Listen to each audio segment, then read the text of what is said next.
Hey guys, here's the final review for Chapter 7. We're going to be looking through not all of these problems. I'm going to kind of skip around a little bit. But these are the types of things that you can expect to go with exponential and logarithmic functions. First up, we've got a graph and exponential function. There are a couple things you might be able to tell just by looking at this. The first is that this is an exponential growth curve, so it should look like this. I'm not really sure why this guy stops there. That's kind of weird. The second is that we could make a table for this. If I plug in three values for x, and let's use -1, 0, and 1 for nice easy numbers, we get 2/3, we get 2, and we get 2 times 3 is 6. The only one of these that has those points happens to be graph C. In fact, that's the only one that even has 0, 2, and keeps going up when you get over to the right. In order to evaluate a log, what we're going to do is to write this as log base 2 of 16 is equal to some exponent. We know this is our base, this is our answer. So if we got base to the exponent is equal to the answer, that's going to be 2 to some power, let's call that an exponent, is equal to 16. That exponent happens to be 4. 4 is our answer. For number 15, we've got to graph a log graph. First thing you should know is that log graphs look like this for positive log bases. The only one of those that actually fits that curve is D. If you were so inclined, you might make this into a table, and what we're going to do for that is to rewrite this as 2 to the y is equal to x. I'm going to make an xy table plugging in -1, 0, and 1 for y. And for x values, we get a half, we get 1, and we get 2 as our possible values, all of which fit very nicely on graph D anyway. We've got to solve this equation, and here we're given things that are in different bases at the start, so we're going to try to make them into the same base. And by that I mean, I'm going to try to write 9 and 27 as some other power. I know that both of these can be written as powers of 3. So this would become 3 squared for 9 to the x plus 1, and 3 to the third for 27 to the x minus 1. Distributing my power to a power, we get 3 to the 2x plus 2 is equal to, and doing the same thing there, 3 to the 3x minus 3. If our bases are the same, that means our exponents must be equivalent as well. So 2x plus 2 is equal to 3x minus 3. Solving this equation, bring 2x over to the right side, we get 1x, and plus 3, x is equal to 5, which happens to be choice C right in front of me. Next up, we've got to make a graph of 2 plus e to the x. E to the x is just a positive number, about 3. So first thing I'd like you to note is that this should look like, one of those graphs. And that plus 2 at the beginning means we're going to have a horizontal asymptote at 2. I'm going to zoom out to see what we got here. Only one of those remotely looks like that. That's choice B. But if you're not really sure of that, and by the way, if you throw this on your calculator, you'll get that answer without even trying. Hopefully, you're picking up what I'm putting down as far as if you don't know how to graph this, use your calculator. But if you wanted to make a table, you could. Again, knowing that your horizontal asymptote is 2. Unfortunately, all 4 of these have a horizontal asymptote of 2. But if I plug in -1, 0, or 1 for x, we're going to get 2 plus 1 over e. We're going to get 2 plus 1, which is 3, and 2 plus e, which is about 5. The 0, 3 one's kind of nice for me to look at. That's there. Nope.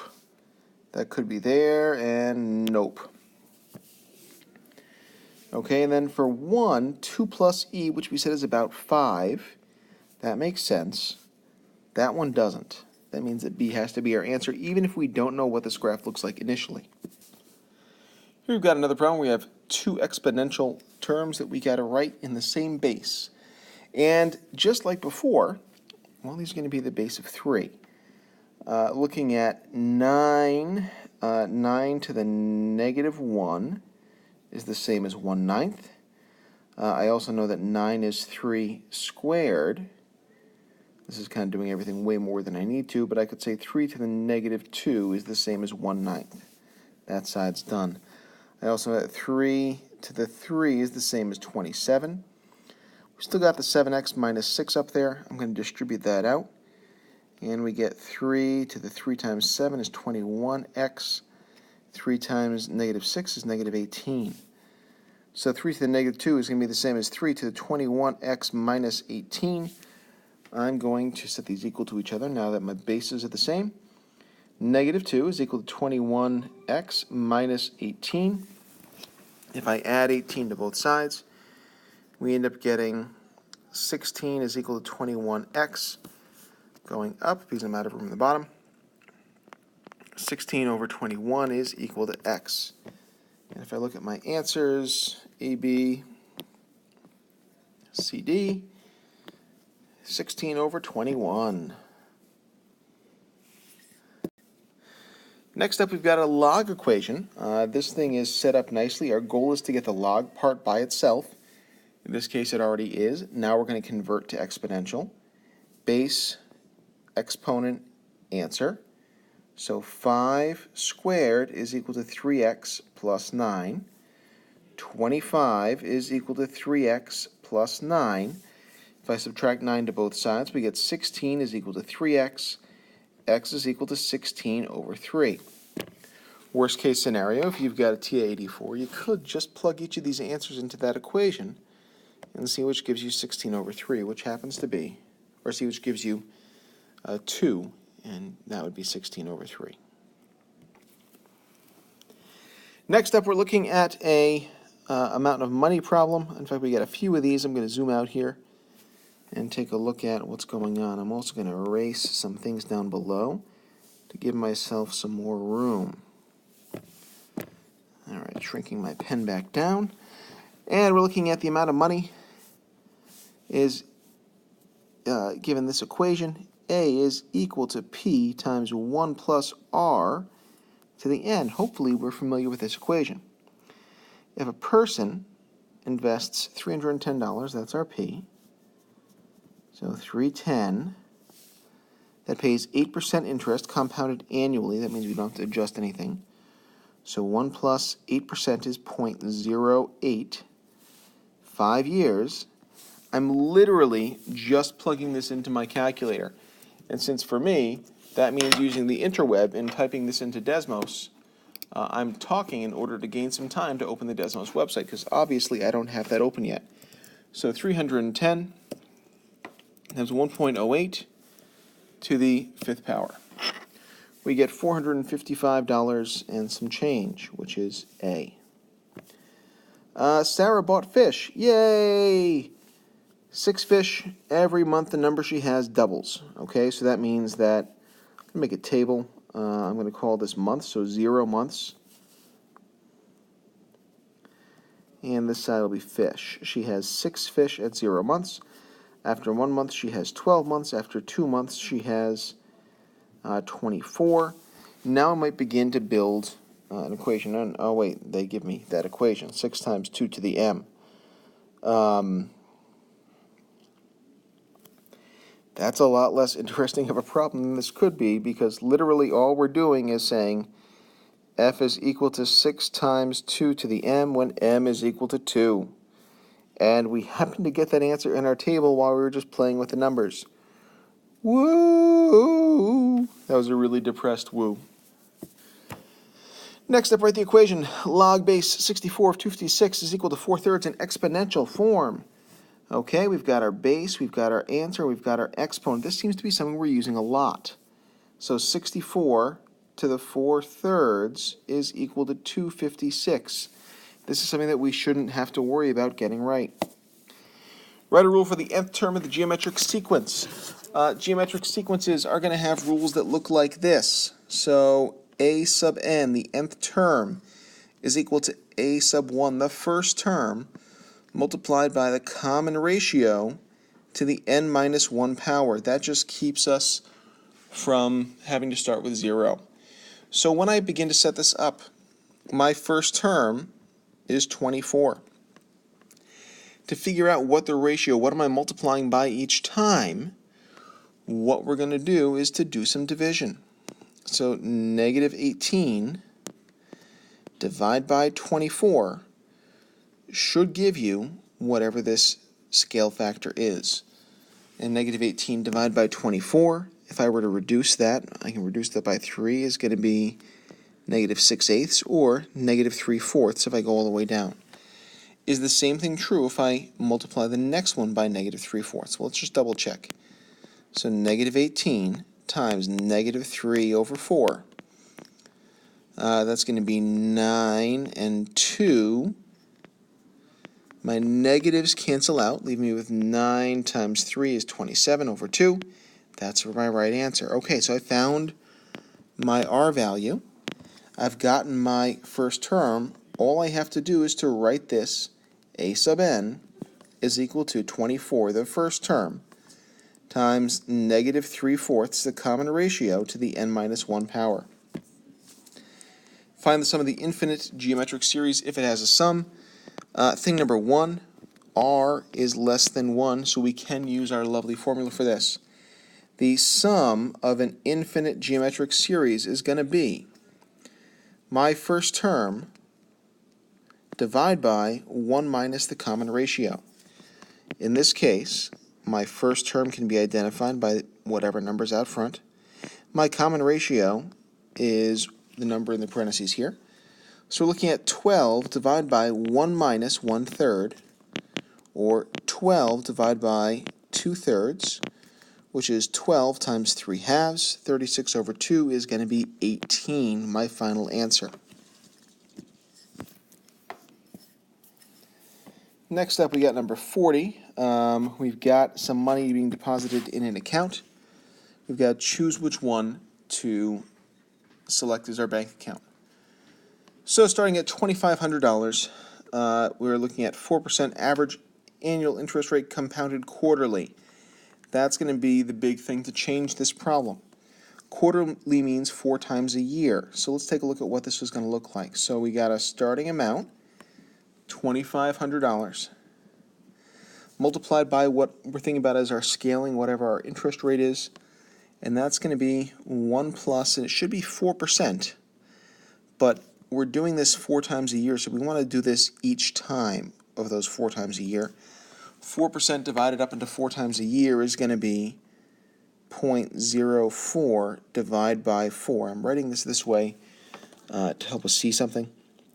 And then we got the same thing going on as far as time. If this was number of years, quarterly means I've got to consider 4 times as many things, because we're looking at this at 4 times each year.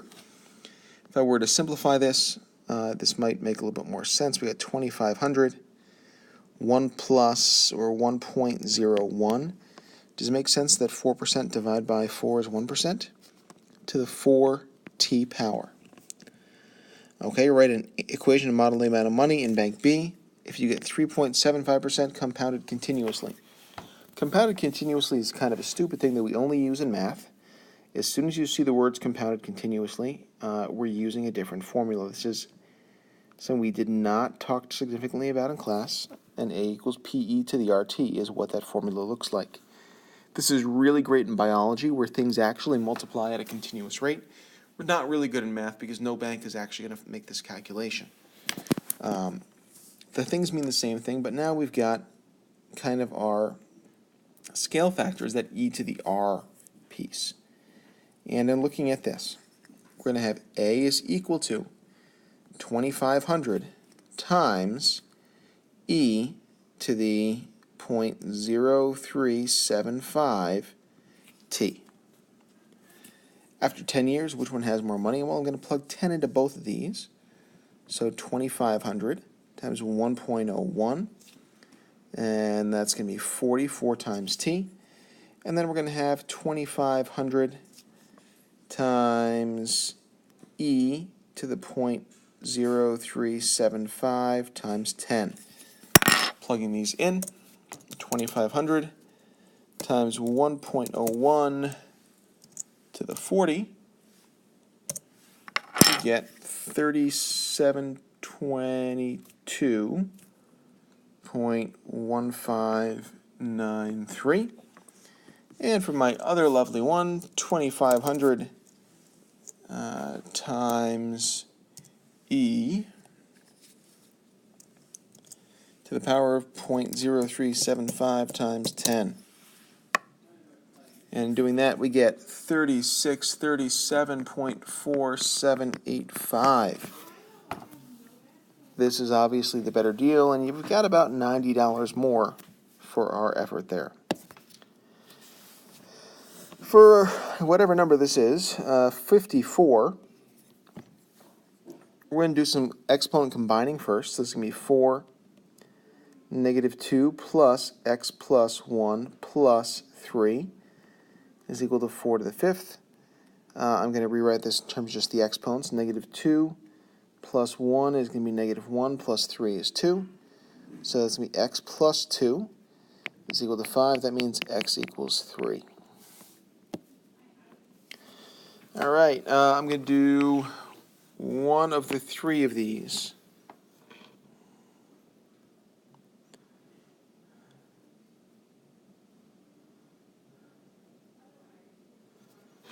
And that looks like number 57, because that looks a little bit more interesting.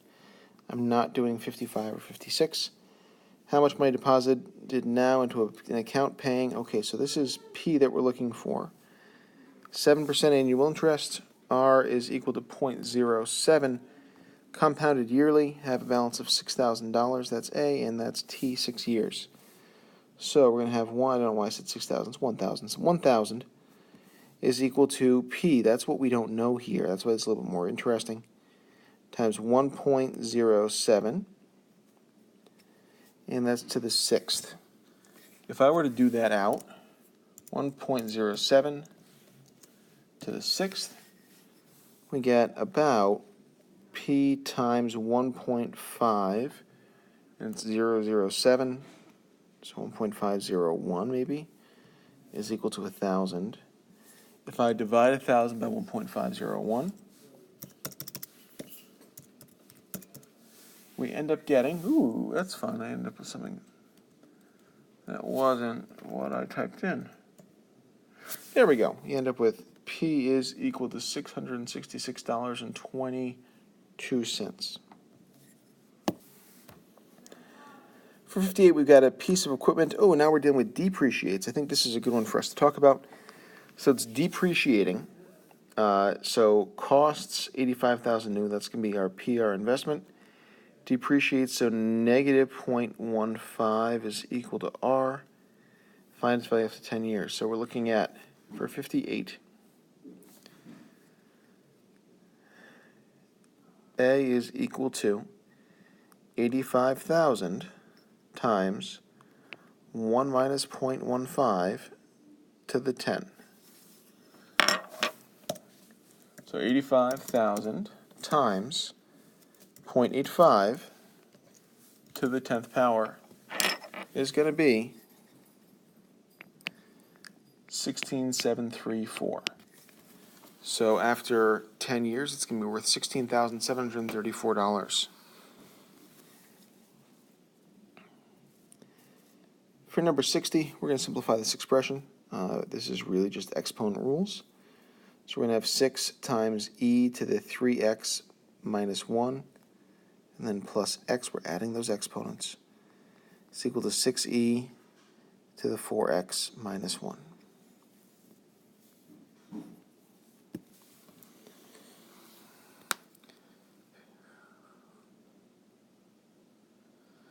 Only thing on this page I'd like to talk about are the ones at the bottom, 65 and 66. And that's really getting us to understand what ln means. ln is the same as log base e. If that's of e to the negative 4, there are two ways I can think about this. Very early on we talked about the log asks what power of the base is the inside. Another way to take a look at this, and by the way, that answer would be negative 4. Another way to take a look at this is if log base something is equal to the exponent. I'm sorry about the two e's in this problem. We can say e to some exponent is equal to e to the negative 4. That answer is negative 4. Similarly, for 66, ln, the natural log of e to the 3, is just 3. I don't even need to do any math if I realize that connection, which is really nifty. For number 67, we got to find the inverse of this function. We're going to start by saying x is equal to log base 8 of y, and then get y by itself by saying 8 to the x is equal to y. That's it. Domain and range. Only tricky thing here is converting this to log base e of x plus 2. So you're going to have e to the y minus 2 is equal to x in terms of building your table. Again, this is going to look like a graph like this. This is a log graph.